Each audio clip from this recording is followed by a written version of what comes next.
Assalamualaikum warahmatullahi wabarakatuh. Perkenalkan, nama saya Syarifatul Miftahul Rizky, NIM 18016, dan teman saya Fajriana Saiful Hajar, NIM 18081, dan Kusnul Fatimah, NIM 18082. Di sini kami akan menjelaskan mengenai beberapa materi pada mata kuliah e-government untuk memenuhi tugas UTS.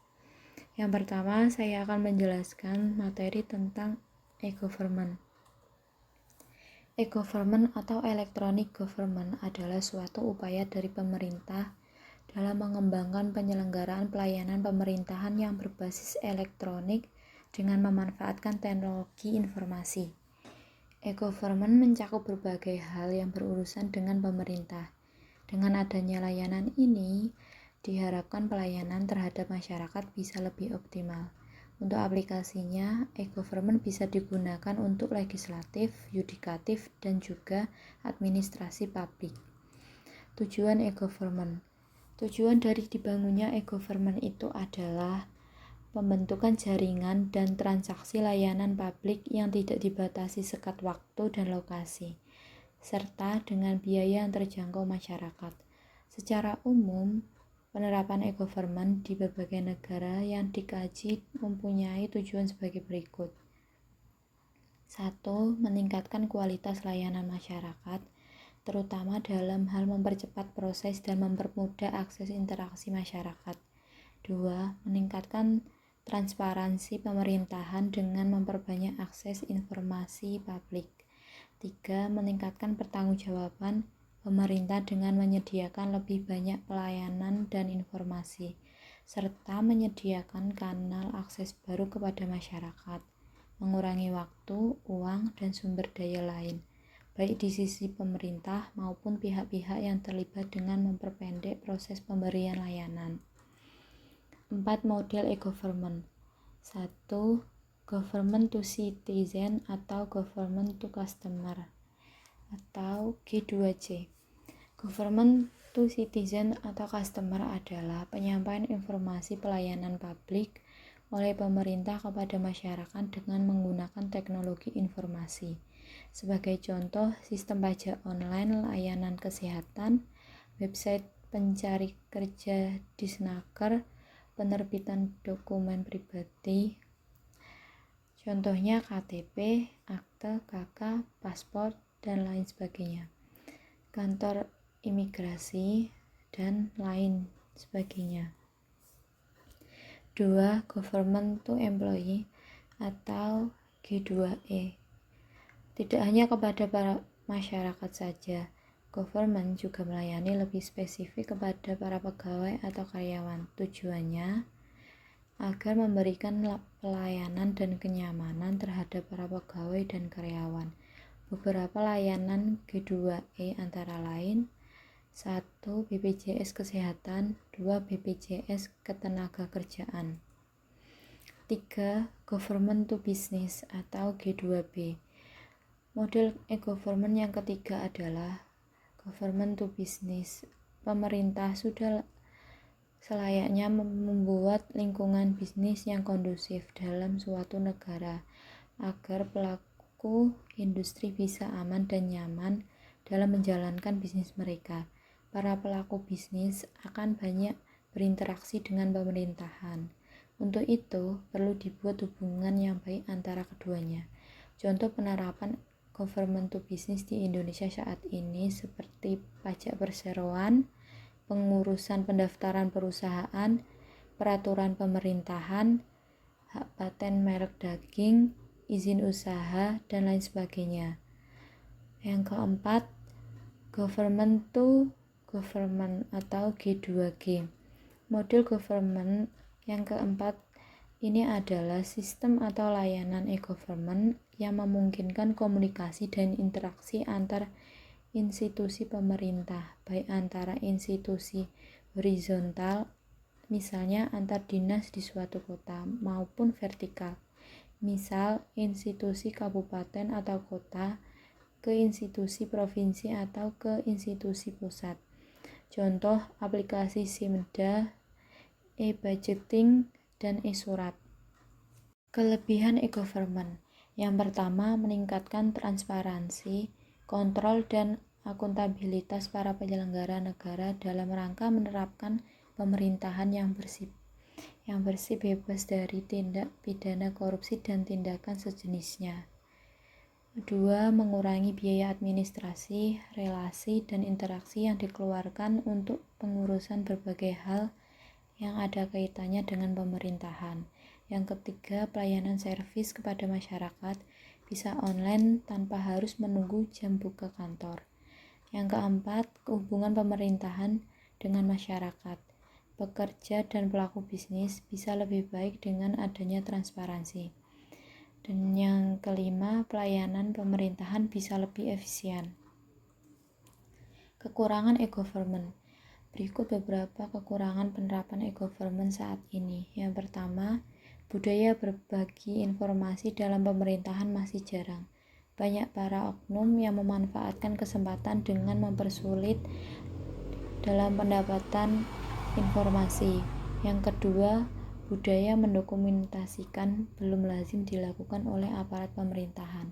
Padahal untuk zaman serba online sekarang ini, semua dokumentasi sudah berbentuk digital, bukan lagi bentuk fisik yang memakan banyak ruang.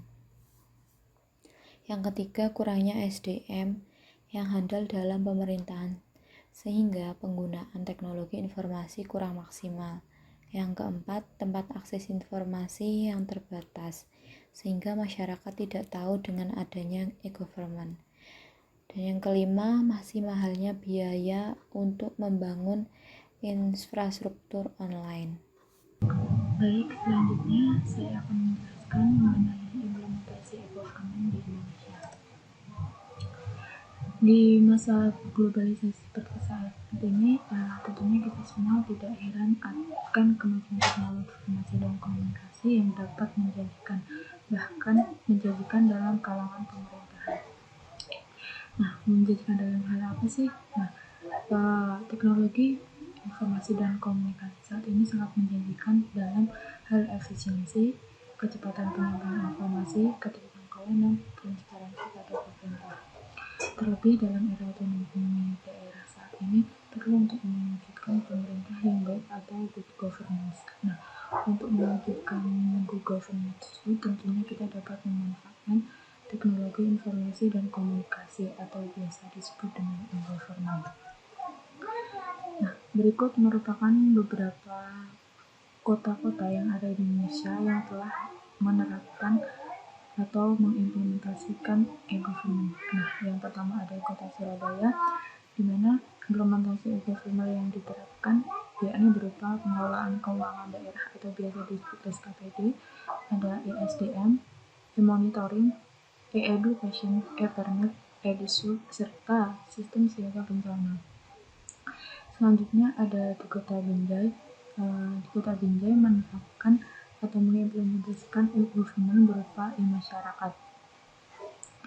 Yang selanjutnya ada Kota Bandung. Implementasi e-government-nya berupa e-bansos, aplikasi perizinan online, aplikasi elektronik remunerasi kinerja atau ERK. Selanjutnya ada Kota Yogyakarta. Implementasi e-government-nya berupa sistem administrasi kependudukan dan sistem administrasi perizinan. Selanjutnya ada Jakarta, di mana mengimplementasikan e-government berupa e-procurement, e-budgeting, e-musrenbang, Flow, Jakarta Smart City, serta e-kinerja. Sebenarnya masih banyak kota-kota lain yang ada di Indonesia yang telah menerapkan e-government. Selanjutnya adalah implementasi e-government di dunia. Beberapa contoh implementasi e-government di dunia yaitu pertama, pemerintahan kota Alter di Belgia bekerja sama dengan Microsoft untuk mengimplementasikan Citizen Service Platform atau CSP sebagai upaya untuk memperbaiki pelayanan publik. Dengan menggunakan CSP ini, pemerintah kota Alter menjadi salah satu dari sedikit pemerintah daerah yang mendapatkan sertifikat standar kualitas proses ISO 9000. Hingga sekarang, pemerintah Kota Alter terus mengembangkan dan meningkatkan kualitas pelayanan publik dengan teknologi CSP tersebut. Yang kedua, masih di Belgia, pemerintah Kota Waterloo juga bekerja sama dengan Microsoft untuk memberikan pelayanan email sehingga penduduk memiliki alamat email yang unik yang hanya dimiliki oleh penduduk Waterloo. Selain itu, penduduk juga dapat berkonsultasi dengan pemerintah melalui layanan instant messaging MSN Messenger. Kemudian yang ketiga, di Inggris, pemerintah Kota London membangun kontak center yang berbasis teknologi Microsoft CRM atau Customer Relationship Management. Kontak center itu mampu membantu staf pemerintah Kota London dalam memperbaiki kualitas pelayanan kepada penduduk London. Yang keempat, di Portugal, pemerintah Kota Porto dengan menggunakan teknologi eksekutif portal produksi Microsoft sehingga para penjabat pemerintah Kota Porto kini mampu meninggalkan kertas. Dalam kata lain, jika harus mengadakan rapat, maka para pejabat pemerintah kota itu melakukan rapat secara digital. Pemerintah Kota Porto kini bahkan sudah sepenuhnya menggunakan teknologi informasi untuk membuat kebijakan, mulai dari rapat hingga pengumuman kebijakan kepada publik. Contoh selanjutnya yaitu pemerintah Kota Zurich di Swiss juga bekerja sama dengan Microsoft untuk menginstalasi sistem operasi Microsoft Windows Vista dan aplikasi produktivitas Office 2007. Selanjutnya di Swedia, Microsoft membantu pemerintah daerah Västra Götalandsregionen untuk melakukan konsolidasi infrastruktur teknologi di 7 departemen teknologi informasi yang terpisah dengan menggunakan teknologi Active Directory dalam Windows Server 2008. Contoh yang terakhir yaitu di Belanda. Microsoft membantu pemerintah kota Deventer dengan menggunakan teknologi Microsoft Exchange Server 2007 untuk memungkinkan pegawai pemerintah bekerja menggunakan email dan telepon. Payung hukum e-government di Indonesia. Perpres nomor 95 tahun 2018 tentang SPBE. Perpres nomor 95 tahun 2018 tentang sistem pemerintahan berbasis elektronik ditandatangani oleh Presiden Joko Widodo pada tanggal 2 Oktober 2018 dan diundangkan dalam Lembaran Negara Republik Indonesia tahun 2018 nomor 182 oleh Menkumham Yasona Lauli pada tanggal 5 Oktober 2018 di Jakarta.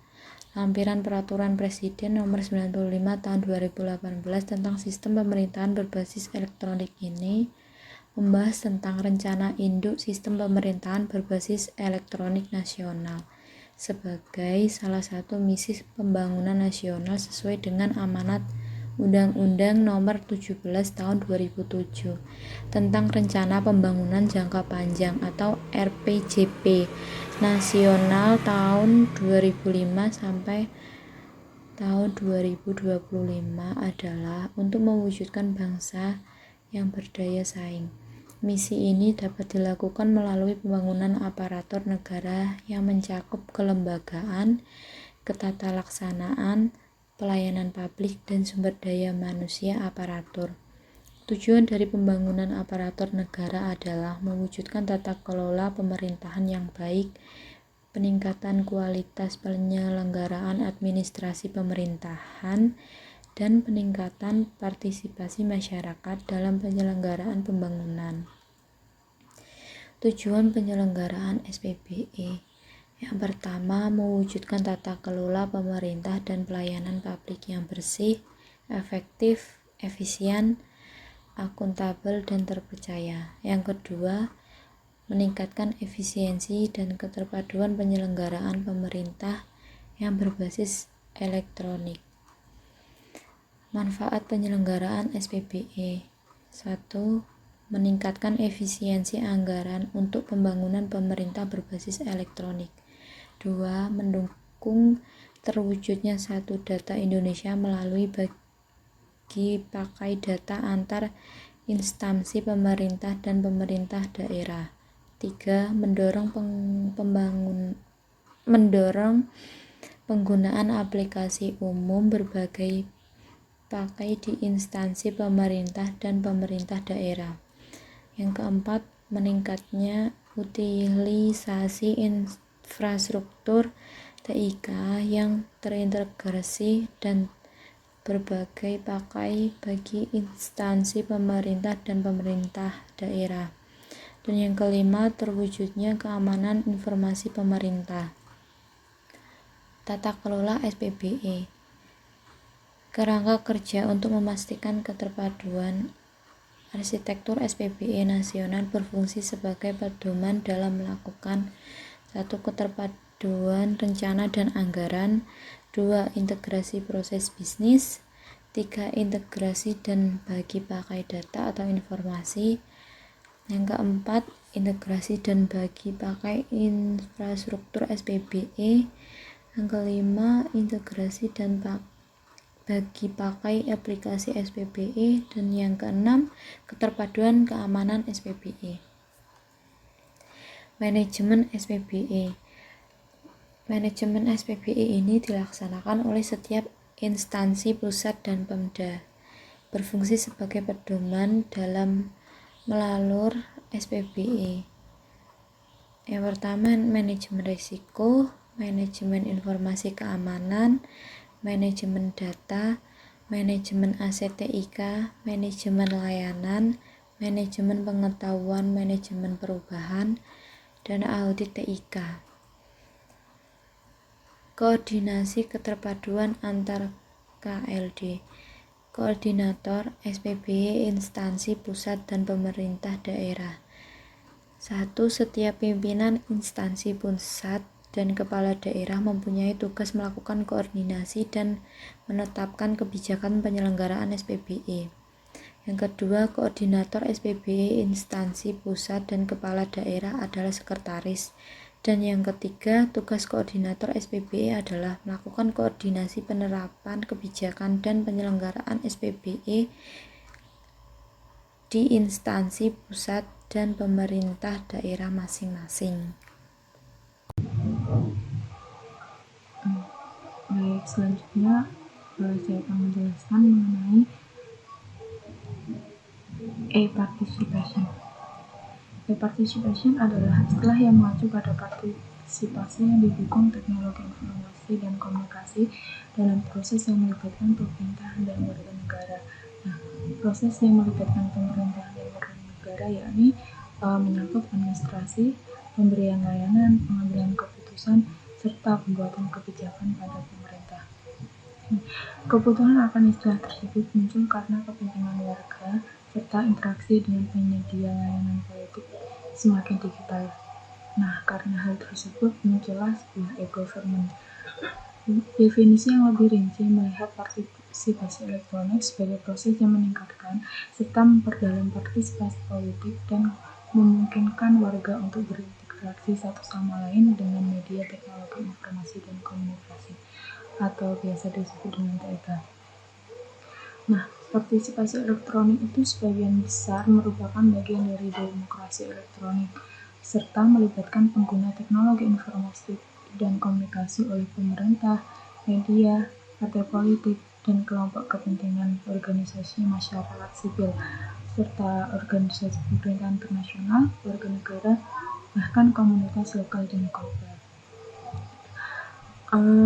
Kompleksitas sebuah proses e-partisipasi ini dihasilkan dari banyaknya area partisipasi yang berbeda, pemangku wilayah yang terlibat, tingkat keterlibatan, serta tahapan dalam pembuatan kebijakan pemerintah.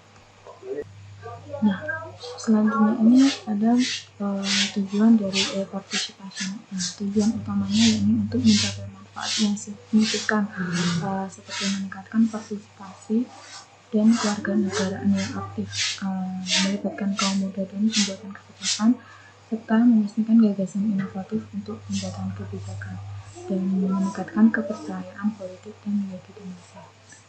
Tujuan lainnya yakni untuk mendorong partisipasi publik melalui teknologi informasi untuk membuat suatu keputusan pemerintah lebih sah dan didukung publik.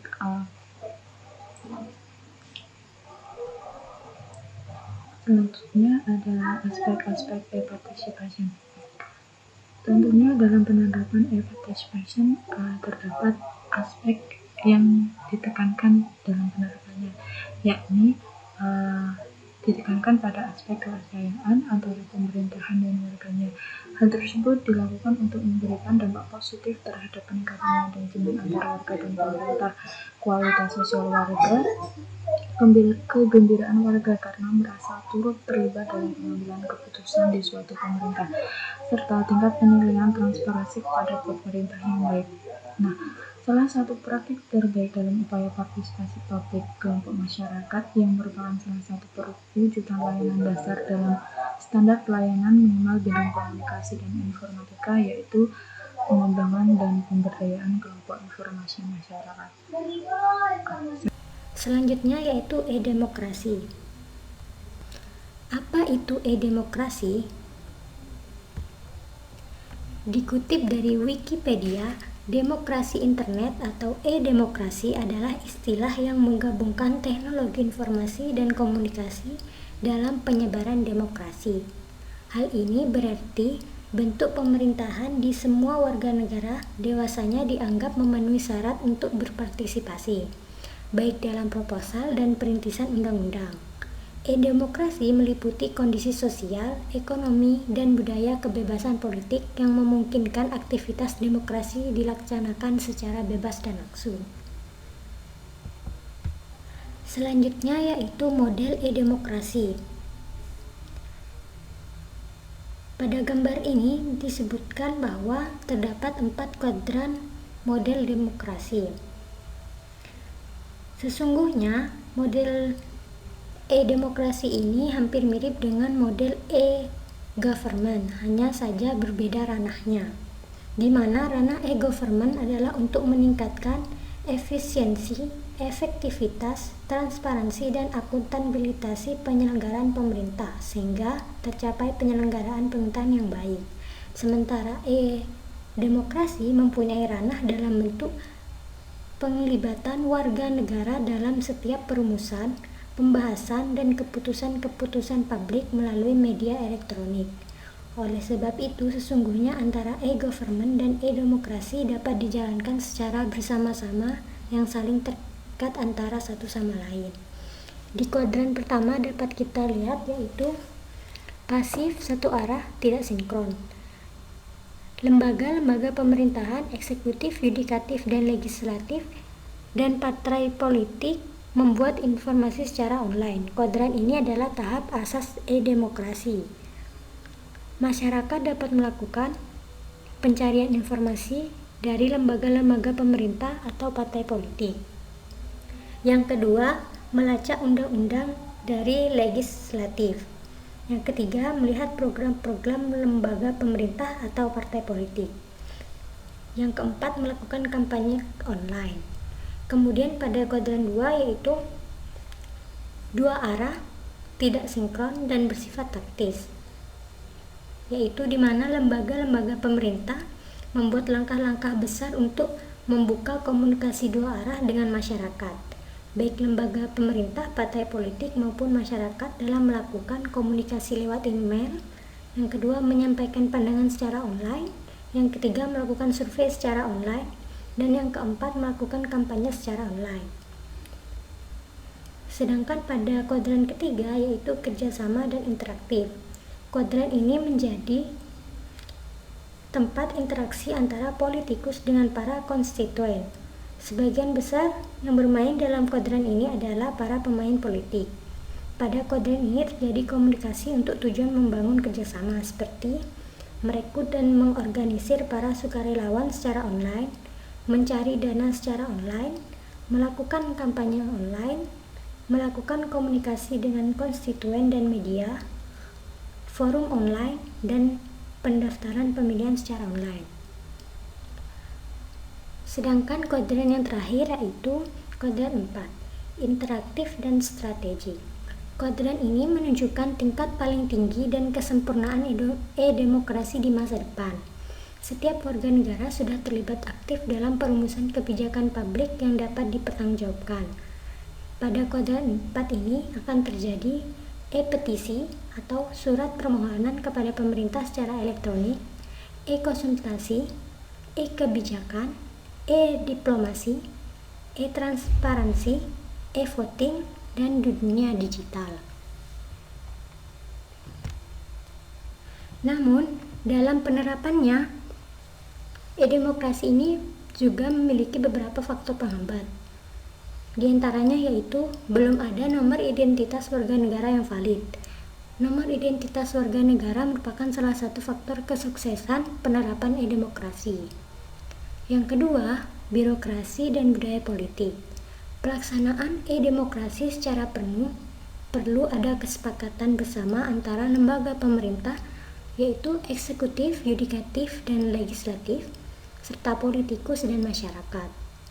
Yang ketiga yaitu kesenjangan digital di Indonesia. E-literasi dan perluasan penggunaan TIK merupakan salah satu faktor penentu sukses dan tidaknya e-demokrasi.